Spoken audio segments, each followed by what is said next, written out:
I'm Sharon. My world was simple, revolving around my 9-year-old daughter, Lily, my husband, Marco, and my part-time job. Working part-time was not a choice, but a necessity because Lily fell sick often, so someone had to be there for her. Marco was committed to his job and worked hard, ensuring our financial stability. "Mom, can I have some juice?" Lily's tiny voice was always filled with curiosity and innocence. "Sure, sweetie. Here you go," I replied, handing her a glass with a loving smile. Marco and I barely had time for each other. Our conversations were mostly filled with routine check-ins and updates about Lily. "How was Lily today?" he would ask every evening, his voice heavy with concern and fatigue. "She's fine. A bit tired, but fine," I would respond, trying to keep the worry out of my voice. It was during one of these mundane days that I started feeling unwell. My stomach was in constant turmoil. Soon, I was admitted to the hospital, leaving Lily under Marco's care. Work was something I had to leave behind, and it was a challenge to juggle everything. "Marco, please make sure Lily has her meals on time and don't forget her medication," I reminded him every day, pain evident in my eyes. "I will, Sharon. Focus on getting better," Marco would reassure me, his eyes meeting mine for a brief moment before leaving the room. With me in the hospital, the responsibility of dropping and picking up Lily from school fell on my friend Iris. Iris was my confidant, someone I had known for years. She did not work and had a lot of free time, so she happily agreed to help us out. "Iris, thank you so much for doing this." I expressed my gratitude daily. "Oh, it's no trouble at all, Sharon. We're friends, aren't we?" Iris would reply with a casual wave of her hand. Iris brought Lily to the hospital every day after school, and for that, I was thankful. However, something was off. I could sense it in Iris's hurried visits and in her restless, absent-minded conversations. "Is everything okay, Iris?" I asked her one day, her nervous energy filling the room. "Oh yes, just some things on my mind." She brushed it off with a nervous laugh. And then there was Marco. His visits became less frequent, our conversations brief and superficial. "I'm just caught up with work and Lily," he would say whenever I asked him about his infrequent visits. I wanted to believe him, but something didn't sit right. Lily, my source of joy, also seemed different. She was quieter, her bright eyes losing their sparkle. "How was school today, Lily?" I would ask her every day, hoping to break her silence. "It was fine," she would reply with a small, forced smile. The serene strings of our life were starting to feel strained. My family, my friend, the people who were my pillars were changing, and I couldn't shake off the feeling that something was very, very wrong. The days were rolling by with a certain monotony, and I was growing more uneasy with each passing moment. I felt like a spectator in my own life, watching the unsettling changes in the people I loved. Every visit from Iris was marked by an unsettling silence, her usually lively demeanor replaced by a pensive, distant one. "Iris, you've been acting so strange lately. What's going on?" I finally asked her, unable to keep the worry out of my voice. I have some stuff to deal with, Sharon. Nothing for you to worry about," Iris replied, avoiding my gaze. "Is it something serious?" I pressed on, eager to help my friend. "Sharon, really, it's nothing. Focus on getting better." She brushed me off, changing the subject hastily. Marco was a whole different story. He would walk in with a forced smile, updating me on Lily and his work, all the while avoiding eye contact. It was as if he was carrying a heavy burden, one that he was unwilling to share.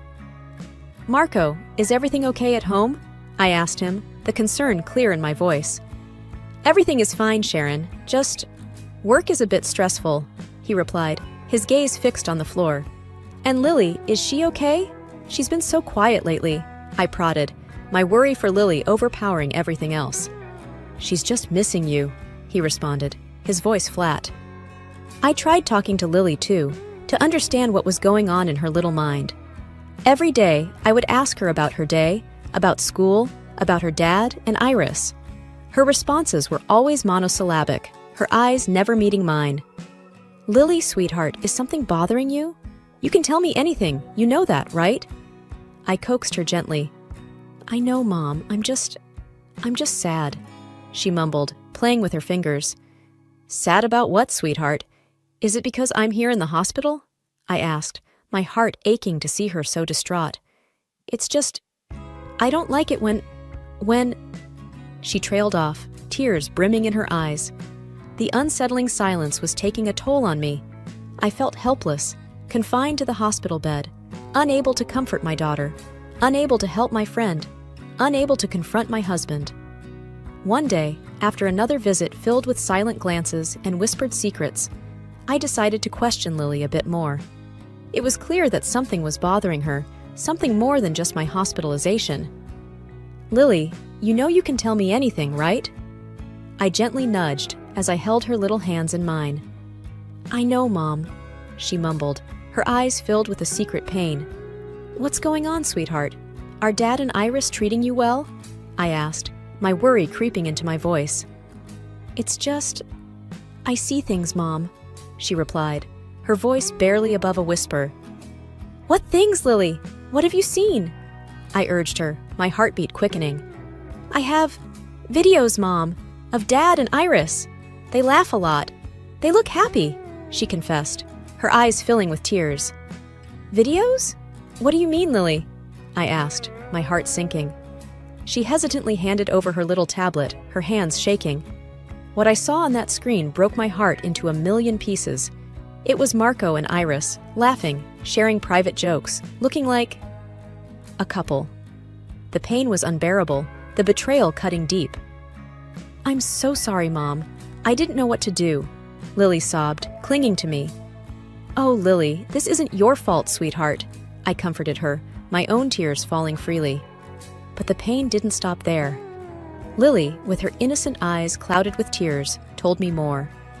She had seen Iris coming out of our bedroom more than once. It was like a dagger to my heart, each word from Lily's mouth twisting it deeper and deeper. She comes out of your room, Mom. I've seen her. Dad says they are just talking, but I know it's wrong, Lily revealed, her voice breaking. Oh, Lily, was all I could muster, the pain in my chest making it hard to breathe. My mind was racing, thoughts of confrontation, of revenge, of escape filling every crevice. How did things come to this? How did my serene, simple life turn into this twisted, painful mess? The air was heavy with tension when Iris came back. I was burning with anger, betrayal etched on every feature of my face. I confronted her the moment she stepped inside my hospital room. Iris, I need to talk to you, I said, my voice sharp with anger. Oh, okay, what's up? She replied, trying to keep her voice steady, a hint of nervousness in her eyes. I know about you and Marco. Lily showed me everything. I spat out the words, my gaze fixed on her, watching her reaction. I don't know what you're talking about, she stammered, her face turning pale. Don't lie to me, Iris. I've seen the videos. I know you've been in my bedroom. I raised my voice, my anger getting the better of me. I didn't think you'd find out. I didn't want to hurt you, she confessed, her voice breaking, tears streaming down her face. Hurt me? Iris, you betrayed me. While I'm stuck in this hospital, you're at my home, with my husband, betraying me every day, I shouted, the pain evident in my voice. I'm so sorry, Sharon. It just happened, she sobbed, her body shaking with each tear. Just happened? You made a choice, Iris. You chose to betray your friend. I was seething. Every fiber of my being wanted to lash out at her. It didn't stop there. Fueled by the hurt, by the betrayal, I called Marco, my voice shaking with anger. Marco, we need to talk, I said, my voice cold and distant. What's wrong, Sharon? He replied, a hint of concern in his voice. I know about you and Iris. I've seen the videos. Lily told me everything, I accused, the bitterness lacing every word. What? What are you talking about? He stammered, his voice betraying his guilt. Don't play dumb, Marco. I know everything. You've been cheating on me with my best friend, I yelled, my heart breaking all over again. I didn't want you to find out like this, Sharon. I never meant to hurt you. He finally confessed, his voice cracking. Hurt me? You destroyed our family, Marco. You destroyed everything we had. I cried, the tears blurring my vision. Every confession was a stab to my heart, every apology a reminder of their betrayal. My mind was made up. I was going to divorce Marco, cut all ties with Iris, and rebuild my life, for Lily, for myself. After those gut-wrenching confessions, action was needed. The betrayal demanded justice, a rectification. I immediately sought legal counsel, feeling a mix of rage and determination. Mr. Thompson, I need to file for a divorce, and I need to make sure he doesn't get a dime, I told my lawyer, my voice resolute. Sharon, I understand this is a difficult time for you. We'll do everything in our power to ensure you get what you deserve, Mr. Thompson assured me, his voice steady.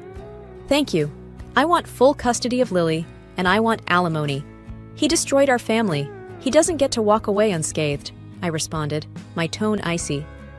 And what about property division? Mr. Thompson inquired, going over the legalities. I want my fair share. He can keep the rest. I just need enough to start over with Lily, I said, my mind clear on what needed to be done. The days that followed were a blur of legal battles, arguments, and tears. Marco, at times repentant, at times furious, battled every claim, every demand. But the evidence was clear, the betrayal documented for the world to see. I can't believe you're doing this, Sharon! I said I was sorry! Marco shouted during one of our confrontations. Sorry? Marco, you destroyed us! Sorry doesn't fix that! I retorted, my voice laced with pain and anger. And you? You're just going to take everything? Leave me with nothing? He accused, his face red with anger. You should have thought about that before you betrayed me with my best friend. I snapped back, refusing to back down. Eventually, the divorce was finalized. The property was divided, and I got full custody of Lily, along with alimony. It was a bitter victory, one that came with a hefty price.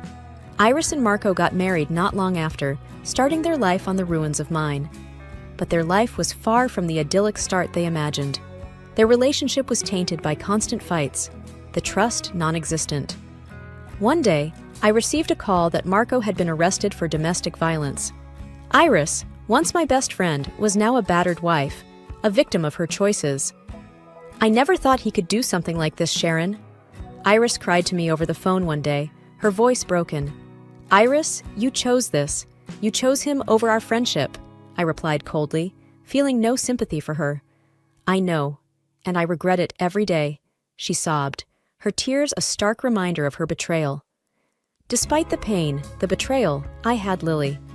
And with her, I had hope, love, a reason to rebuild my life. They say that after the storm comes the rainbow, and Lily was my rainbow, my beacon of hope in the darkest of times. Living in the aftermath of such a tremendous betrayal was like wandering through a field of emotional landmines. I watched from afar as the lives of Marco and Iris unfolded into a chaotic mess, their supposed bliss transforming into a nightmare. One day, as I was sipping my morning coffee, I received a call from a mutual acquaintance, filling me in on the latest drama in their turbulent life. Sharon, have you heard? Marco got arrested, said the voice on the other end, a mix of concern and gossip-filled curiosity. What? Why? I responded, trying to mask my interest. He and Iris had a huge fight. He lost it and hit her, the voice replied, almost whispering. While a part of me felt vindicated, the other part just felt numb. The unraveling of their lives was the culmination of their betrayal, their deceit. Days later, Iris called me, her voice weak, broken, the sound of a defeated soul. Sharon, I didn't know where else to turn. Marco, he's not the man I thought he was, she stammered, tears choking her words. Iris, what did you expect? You both built your happiness on someone else's pain. Did you really think it would end well? I responded, my voice cold, detached. I know we did wrong, but I never imagined he could be so violent, she cried, her sobs a symphony of regret and despair. You made your bed, Iris. Now, you have to lie in it, I replied, feeling no pity for the woman who once was my closest friend. Their lives had become a tangled web of regret, pain, and consequences. Watching them, I couldn't help but feel a sense of poetic justice, a realization that the universe had its way of balancing the scales. My focus remained on Lily and our new life together. I wanted to protect her, to shield her from the pain that had marked my life. Our bond became our sanctuary, our love the light guiding us through the darkness left by Marco and Iris's betrayal. Our conversations were filled with love, support, and healing, a stark contrast to the tumultuous relationship that was now Marco and Iris's life. "Mom, will we ever be a family again?" Lily asked one day, her innocent eyes searching mine for answers. "No, sweetheart, but we are a family, you and me. We have each other, and that's all we need," I replied, hugging her tight, feeling the strength of our bond.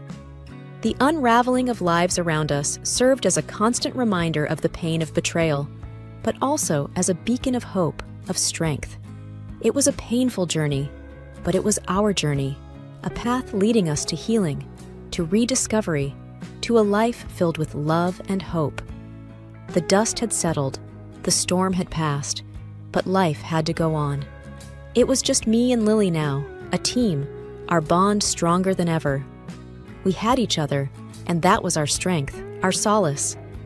Days were filled with little joys, with shared laughter and love, with building new memories. We were rebuilding, rediscovering the joy and simplicity in our little duo. One evening, as we sat at the dinner table, Lily looked at me with her deep, thoughtful eyes. "Mom, are you happy?" she asked, a touch of worry in her voice. "I have you, Lily. You make me happy every single day," I answered, my heart swelling with love for her. "But what about Dad? Do you miss him?" She probed further, her innocent eyes searching for truth.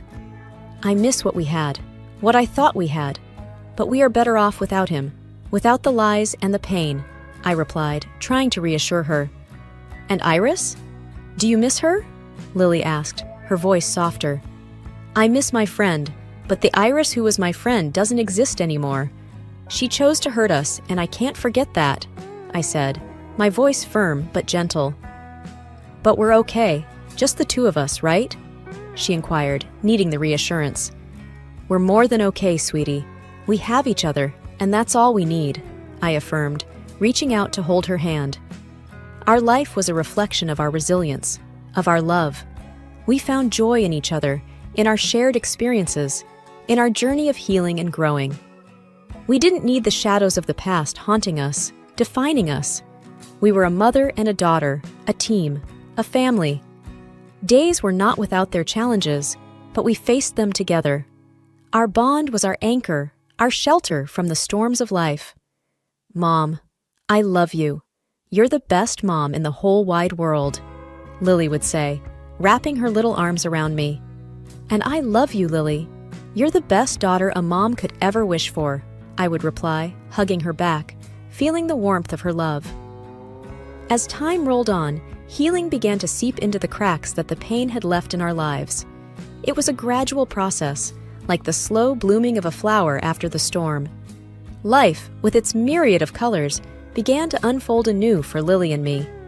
Our routine had become our comfort, our conversations our solace.